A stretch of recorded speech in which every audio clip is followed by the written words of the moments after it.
Box office దగ్గర మొదటి 2 రోజుల్లో ఎక్సలెంట్ కలెక్షన్లతో దుమ్ము దులిపేసిన రెబల్ స్టార్ ప్రభాస్ నటించిన లేటెస్ట్ మూవీ కలికి 3వ రోజు సెన్సేషనల్ స్టార్ట్ ను సొంతం చేసుకుని 2వ రోజు కన్నా బెటర్ గా ట్రెండ్ అయింది. దాంతో 2వ రోజు కన్నా 3వ రోజు కలెక్షన్ సాలిడ్ గా ఉండే అవకాశం ఉందని అనుకున్నప్పటికీ ఈవినింగ్ నైట్ షోలకు క్రికెట్ మ్యాచ్ ఇంపాక్ట్ అయితే గట్టిగానే పడింది. ఇండియా గెలవడంతో నైట్ షోలకు మంచి ఇంపాక్టే పడడంతో కలెక్షన్లలో డ్రాప్స్ కనిపించగా ఓవరాల్ గా డే 2 కన్నా డే 3 కలెక్షన్స్ కొంచెంలో తగ్గాయి. అయినా కానీ ఓవరాల్ గా డే 2 కలెక్షన్లతో పోల్చితే జస్ట్ 17 లక్షలు మాత్రమే సినిమా 3వ రోజున డ్రాప్ అయింది.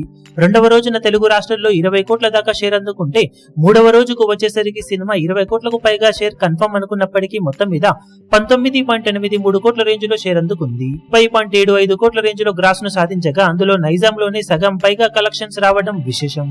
నైజాంలో 10.62 కోట్ల దాకా షేర్ ను, సీడెడ్ లో 2.4 కోట్ల దాకా షేర్ ను, వైజాగ్ లో 2.10 కోట్ల షేర్ ను, ఈస్ట్ లో 1.05 కోట్లు, వెస్ట్ లో 76 లక్షలు, గుంటూరులో 1.18 కోట్లు, కృష్ణాలో 1.17 కోట్లు, నెల్లూరులో 55 లక్షల దాకా షేర్ అందుకున్న సినిమా 3వ రోజున మొత్తం మీద 19.83 కోట్ల షేర్ ను, 30.75 కోట్ల దాకా గ్రాస్ ను వసూలు చేయగా 3 రోజులు పూర్తయిన తర్వాత మొత్తం మీద తెలుగు రాష్ట్రాలలో 84.69 కోట్ల దాకా షేర్ ను, 132 కోట్లకు పైగా గ్రాస్ ను అందుకుంది.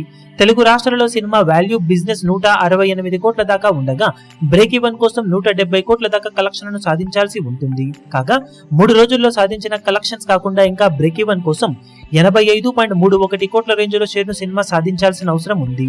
4వ రోజు సండే అడ్వాంటేజ్ లభించడంతో బాక్సాఫీస్ దగ్గర సినిమా మరోసారి రెట్టించిన జోరు చూపించే అవకాశం ఎంతైనా ఉందని చెప్పాలి. ఇప్పుడు ఈ వీడియో మీకు నచ్చినట్లయితే లైక్ చేయండి, షేర్ చేయండి, ఛానల్ ను సబ్స్క్రైబ్ చేయడం మాత్రం మరవకండి. ఏ చిన్న అప్డేట్ ను మిస్ అవ్వకూడదు అనుకుంటే బెల్ ఐకాన్ ను ప్రెస్ చేయండి.